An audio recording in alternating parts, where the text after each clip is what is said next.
और ये कह रही हैं, ये कह रही हैं कि बहुत शर्मा रही थी ऊपर आके बताने में।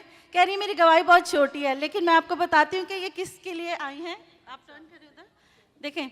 ये कह रही हैं कि जब भी ये चर्च आती थी, इनकी ख्वाहिश थी कि ये भी खड़े होकर परस्तिश करें, लेकिन इनकी टांगों में दर्द थी, पाँव में सूजन थी, ये खड़े होकर परस्तिश नहीं कर सकती थी। अब वो ये कह रही हैं कि आज मैं बहुत खुश हूँ, खुदावन का शुक्र करती हूँ कि खुदावन के नाम की इज्जत और जलाल देने के लिए आज मैंने सारी परस्तिश खड़े होकर की है। चर्च इनके लिए जोरदार तालियां बजाएं।